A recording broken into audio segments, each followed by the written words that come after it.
네, 반갑습니다. 여러분들이 원했던 문제풀이 시간입니다. 이거 따로 이제 업로드를 하긴 했는데 이 두 부분만 여러분들이 기억하고 니은을 표시하기만 하면 돼서 굳이 다운받을 필요는 없을 것 같아요. 해서 기억과 니은만 표시하면 됩니다. 이것만 표시하면은 사실 문제풀이 하는 데는 별 지장이 없으니까 그거 알고 있으면 되고요. 이제부터 이제 문제풀이를 시작하도록 하겠습니다. 이 부분이 중요하니까 좀 늘릴게요. 그래서 여기 보면 1번 문제입니다.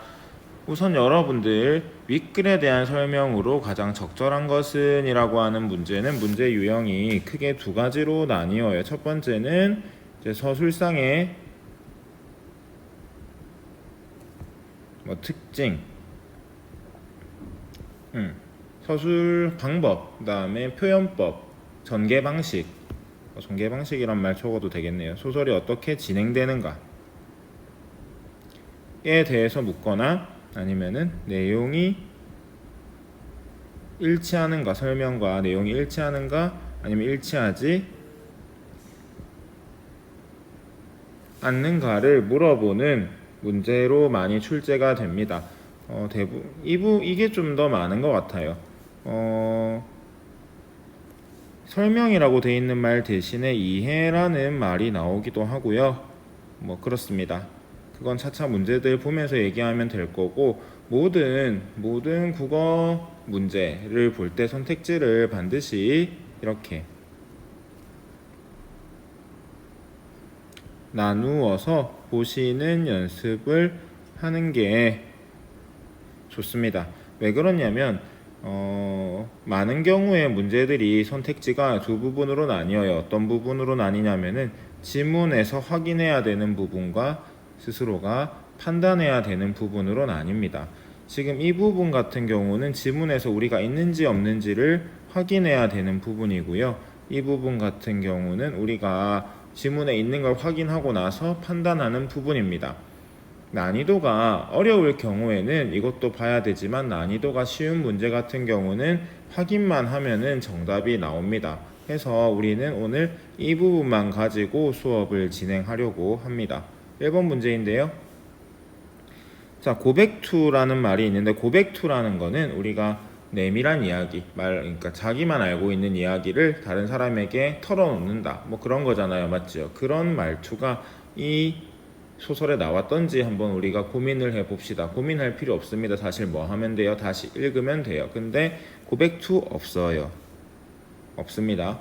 반어적 상황이라고 돼 있는데 반어적 상황이라고 하는 거는 말과 의미가 반대되는 상황을 의미하는데 그 반어적 상황이라는 게 이 소설에서 등장하지 않아요.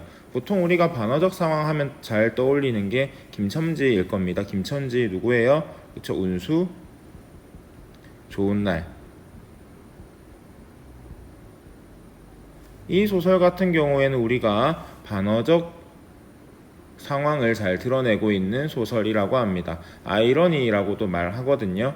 해서 그 글자, 단어, 문장의 의미와 상황이 정반대될 때 우리가 반어적 상황이라는 표현을 씁니다. 근데 이 소설에서는 나오지가 않아요. 하고 여기 보면은 유사한 사건들을 나열했다고 되어 있는데 유사한 사건들의 나열은 나와 있지 않습니다. 나열이라는 게 뭐예요? 하고 또 하고 또 하고 이렇게 예를 들어 사과, 배, 감 뭐예요? 과일을 나열한 거다. 맞지요? 그런 것들 그런 것을 나열이라고 합니다. 자, 시대적 상황을 객관적으로 서술하지는 않았어요. 이 소설은 어떤 소설이에요? 전쟁으로 인해서 분단으로 인해서 시대적 상황으로 인해서 아픔과 상처를 겪은 사람들의 이야기입니다. 자, 특정 행위의 반복은 뭐예요? 어머니가 딸에게 무엇을 부탁합니까? 그 짓을 부탁해요. 그래서 이 의미가 언급이 됩니다. 맞죠? 뭐 하는 거예요? 저항하는 거예요. 뭐예요? 분단이라고 하는 거에 저항, 대항하는 거라고 얘기했습니다. 견과류를 먹었더니. 그래서 인물이 지닌 고통 이거 나온다. 맞지요? 자, 그리고 고통도 나오고요. 극복 노력도 드러내고 있고요. 해서 정답은 요거인데요. 이게 정답인 거 어디까지만 봐도 알 수 있어요. 여기까지만 봐도 알 수가 있습니다. 목이 메이네. 그러니까 우리가 항상 선택지를 볼 때 잘라가지고 이 부분만 확인해도 우리가 충분히 문제를 풀 수 있다는 거. 그러면은 이거 판단할 시간을 버니까는 문제 푸는 시간을 좀 줄일 수 있을 겁니다. 습관을 좀 들여놓았으면 합니다. 자, 이제 기역과 니은에 대한 문제입니다. 기역과 니은은 큰 따옴표 안에 있습니다. 등장인물이 하는 말이에요. 그래서 이 문제는 어떤 것에 대한 문제냐면은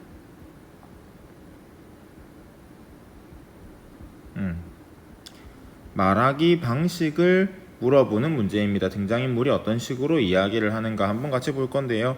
어머니가 왜 기역처럼 얘기할까요? 아들을 지키려고, 아들을 숨기려고 하는 이야기입니다.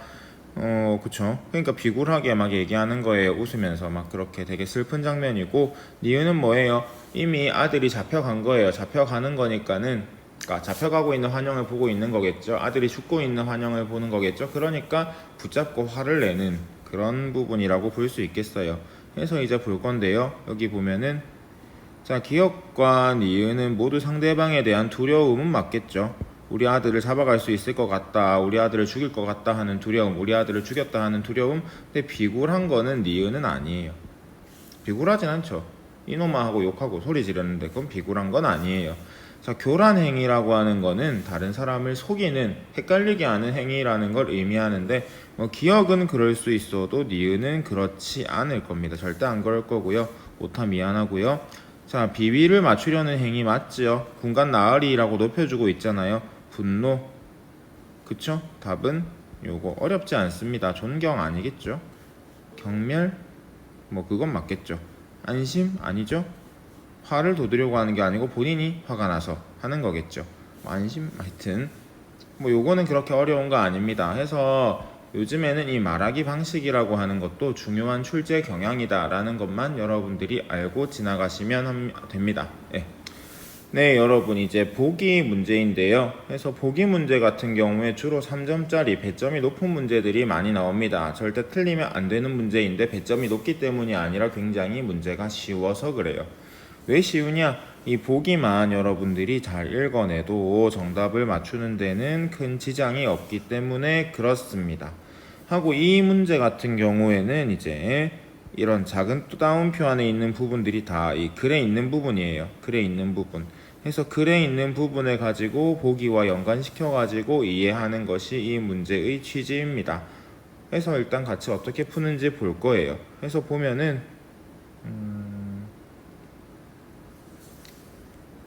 보세요. 맙소사 나 혼자 어머니의 임종을 지키게 되다니 라는 부분 한번 찾아보시고요.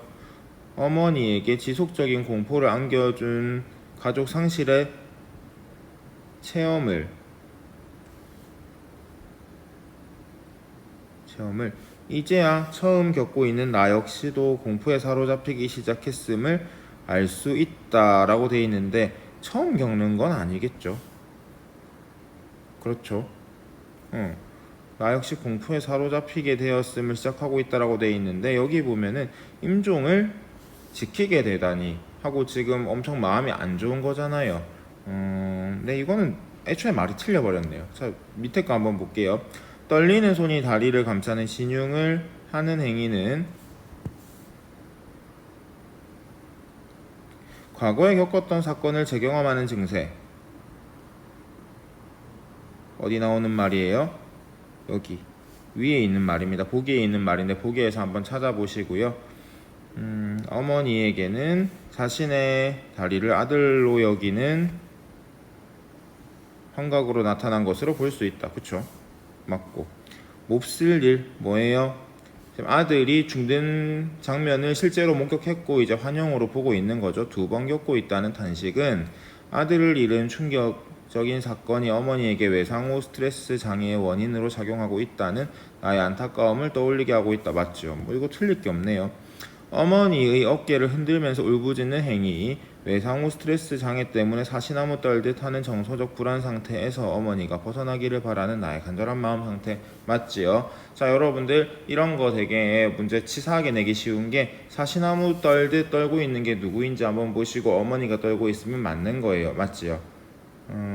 그렇고요. 하고 이것도 보면은 쌤이 저번에 설명을 했는데 어머니의 어깨를 흔들면서 울부짖는 건 누구라고 했어요? 나라고 했잖아요. 맞지요? 그래서 주체를 바꿔버리면은 아예 이게 다른 나 말고 막 여기 이상하게 뭐 어머니 뭐 이렇게 적어 놓으면은 이게 틀리는 거라고 내가 저번에 얘기를 했습니다. 누가 그렇게 하는지 확인을 꼭 하셔야 되고요. 자, 여기 보면은 눈물이 범벅된 얼굴로 이를 갈고 있는 행위는 환자복과 시트를 물들이는 피를 보고 어쩌고 저쩌고 이 보기에 있는 설명이랑 연결이 되죠. 이 답이 너무 바로 나와가지고 좀 허탈했는데 처음 겪고 있는 건 아닙니다. 같이 겪었죠. 자, 얘들아 이제 보시면은요 문제 출제하기 되게 좋은 포인트들을 좀 짚어놨거든요. 해서 한번 보세요. 그래서 이 소설의 서술상의 특징은 요거고요. 외적 중거를 이건 뭐고 외적 중거라고 하는 게 외제적 관점이라고 여러분들이 이해하시면 돼요. 아까 얘기했던 보기 이런 거 있죠. 보기가 외제적 관점인데 옛날에 이게 엄마의 말뚝이 2005년, 2006년에 기출이 됐었거든요. 이제 그때는 이런 거 가지고 나왔다고 하는데 엄마의 말뚝이라는 거 자체를 우리가 보지는 않았어요. 그죠? 그래서 이거를 우리 시험에서 출제하진 않을 거고요. 이 부분은 같이 한번 지금 봤으면 합니다. 그래서 나가 자신의 내면을 직접 서술하여 독자와의 공감대를 형성하고 있습니다. 맞죠? 이게 1인칭 시점의 특징이라고 얘기했어요. 자, 그 다음에 회상을 삽입한 역순행적 구성 취하고 있다. 맞죠? 여러분들이 물어봤던 거에 대한 대답이 맞고요. 오타가 있네요. 그쵸? 이제 개인의 비극이 누구의 비극이라는 거예요? 우리 민족 전체의 비극이라는 겁니다. 그래서 이 부분은 우리가 얼마나 많이 강조를 했는지 모르겠는데 하여튼 강조를 했었어요. 그래서 이렇게 하면은 우리 엄마의 말뚝 2 문제는 끝이 났습니다.